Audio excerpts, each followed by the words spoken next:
Hi, everybody. In this lecture, we are going to go over some strategies for summarizing and quoting, and we're looking specifically at the ways that They Say, I Say, our textbook, ask us to handle these situations. All right, so what are some strategies for summarizing and quoting? One of the things that our book asks us to remember is that it's important to summarize fairly. So it's important to summarize effectively and make sure that you have looked at my other lectures about what effective summary requires also. If you haven't looked at that yet, head over to my YouTube channel and check that out. But it's also important to summarize fairly. And what that looks like is we want to make sure that we are accurately representing the author's ideas and we're keeping our own biases in check. So we don't want our reader to know what we think about the author's argument. We want to demonstrate that we can be unbiased and give an accurate and fair representation of something else that we have read, even if we disagree.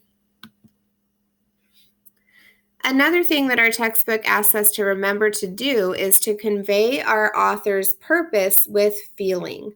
So instead of just saying something really simple like, well, this author says this, try to use feeling verbs so that your readers get a good understanding of how the author that you are summarizing feels about whatever it is that they have to say.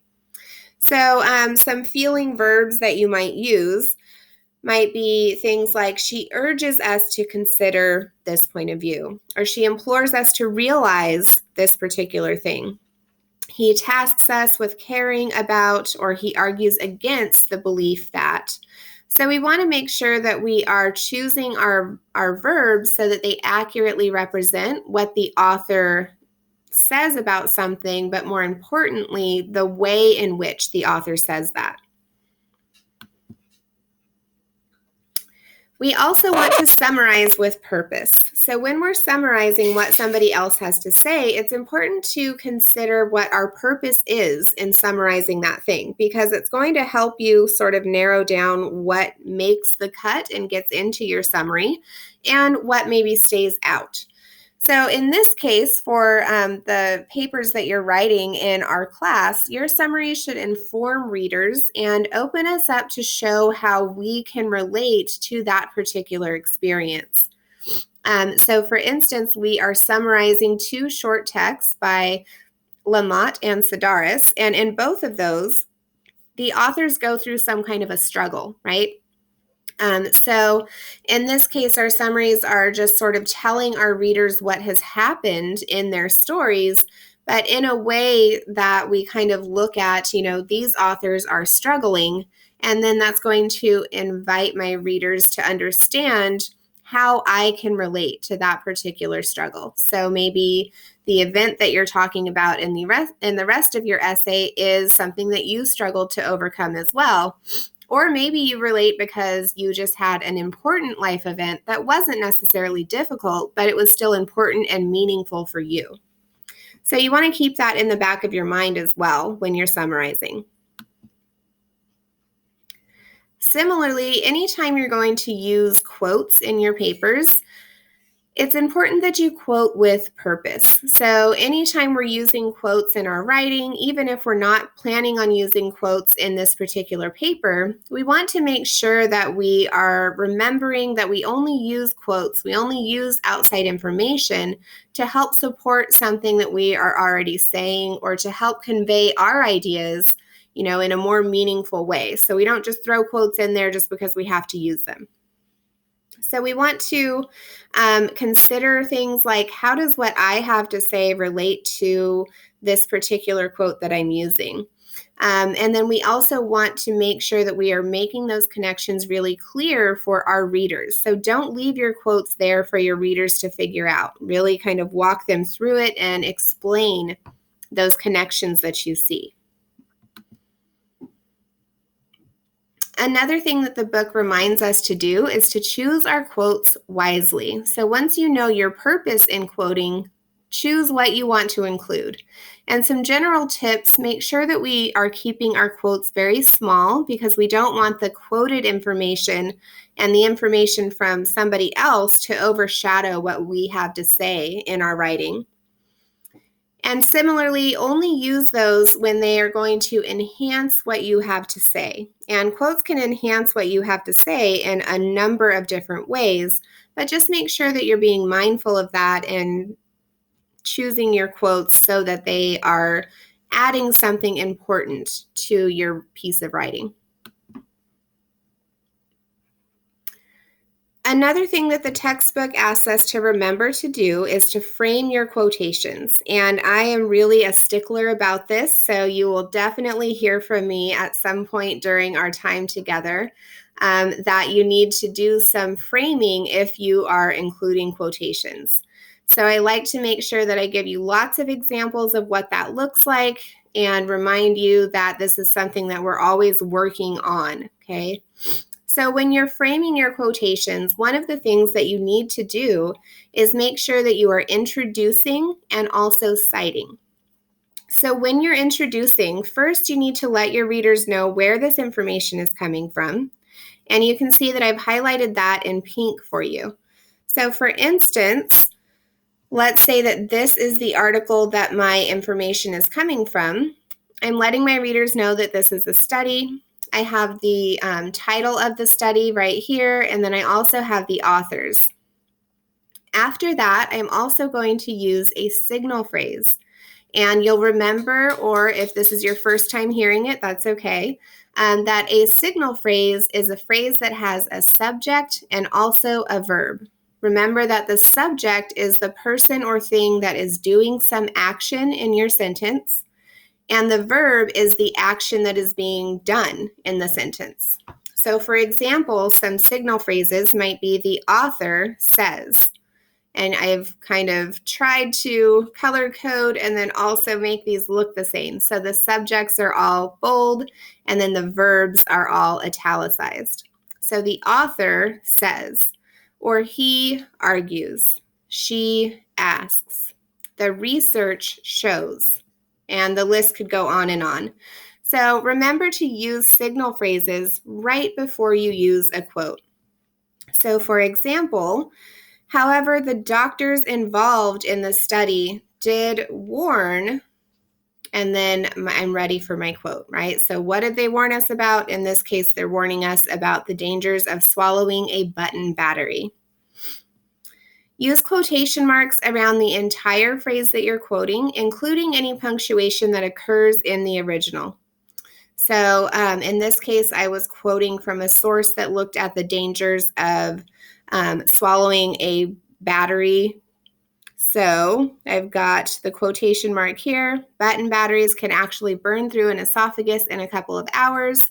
So they're very, very dangerous, very different from swallowing a coin or a Lego head, period, and then end quote. So make sure that your quotation marks are around the entirety of whatever you are quoting. Make sure they are there because that tells my reader I'm no longer talking and now I'm looking at what somebody else had to say about this particular topic. And then cite in MLA format. So in this case, I have multiple authors. So I have the first author, et al., and then the page number where this occurred. And if this was in, a paragraph or something, it would also be important to have a period there if that's where my sentence is ending. So that last slide was about one part of framing your quotations, and that part is important. We do need to make sure that we are introducing and then also citing. But there's still more in terms of framing quotations. So you have to go a little bit further than making sure that you introduce and cite. You also have to make sure, even before you introduce, to make sure that your purpose is clear. We don't want to let the quotations speak for us. So I've taken the same example that I had in the previous slide, and I've added that part to it so that my readers now understand the purpose of this quote, because we don't just want to drop quotes in our readers' laps and say, here, deal with this, read my mind and figure out what I meant. Instead, we want to really spell that out for our readers so that the reader doesn't have to do a whole lot of guessing to figure out what we meant here. So I've made my purpose clear in my topic sentence. And I said, even though it's normal for parents to worry about their children, it's important to know when to head to the ER and when to save yourself a trip. So now I'm making a claim that is just me talking so that my readers can say, oh, okay, so we're going to learn about maybe some suggested differences between when it's an emergency and when it's not. And now they know what's coming. Now they're ready for the quote. Similarly, your job is not done just because you have thrown this citation in here, right? So it's great that we got this far, that we've introduced a quote and we've cited it. That's all awesome and very necessary. But beyond that, after you're done citing, you still need to guide your reader's understanding by making sure that you are explaining the significance of that quoted information. And this is more than just kind of repeating whatever the quote said or anything like that. Instead, this is kind of showing my reader what I would like them to take away from this quote. So after my reader has read this quote, what would I like for them to believe? And that's what all this stuff in blue does.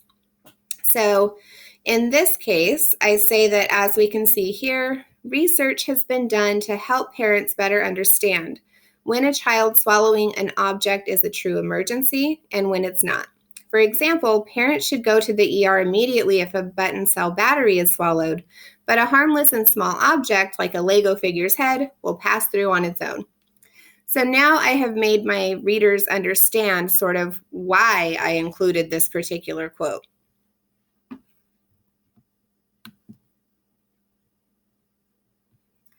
One more thing that we need to make sure that we're doing when we are using quotes is to blend the quoted material with our own writing.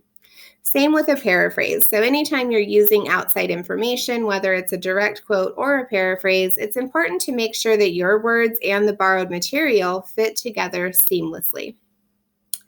And a good way to check for this is to just read the entire thing out loud, and you'll notice that you're tripping over words or you're having to fill in gaps or something like that if it's not quite where it needs to be. So that's the best way to make sure that you are blending your quote within your ongoing sentence. So for example, however, the doctors involved in the study did warn that button batteries can actually burn through an esophagus in a couple of hours, ... So what are these 3 dots? These are an ellipsis, and that allowed me to leave out some of the original sentence because I didn't want to include some of the stuff that was not relevant to what I had to say. And that's okay. You can take part of it out. You just have to let your readers know, hey, I skipped over something. And those 3 little dots allow you to do that. And then my quote goes on. So the batteries are very, very dangerous. And you'll notice that I've got brackets right here. Brackets allow you to change the language of the original quoted information in minor ways that don't affect the meaning. So for instance, the original said, so they are, instead of the batteries. And this is just an example of how you could change that if you wanted to. And then you want to just make sure that you're building your sentence around the quoted material. So I need all of this stuff right here. I need to tell my readers, however, the doctors involved in the study did warn that. Because now my reader knows, the doctors who did this study are the ones who are talking, and they warned that some things are dangerous for kids to swallow, obviously, right? So I need to have that information there so that all of this, when I read it together, makes sense grammatically. I'm not left with, a quote but no introduction, or an introduction that leads nowhere and no quote. So this can get kind of complicated and overwhelming. If that's the case, make sure that you are asking for help. Talk with your groups, run your quotes by me, talk with a tutor. And again, the best way to check for this is to just read it out loud and see how you do. All right, so what is next? Make sure that you have read and annotated the assigned sections of the textbooks. Remember that you can access those on Canvas in the IA Bookshelf tab. And then we want to start practicing these skills using the templates that are provided in the textbook as you summarize and respond to texts that we are reading for class. So these are skills that you're going to continue building on. And of course, as always, ask for help if you're stuck or unsure.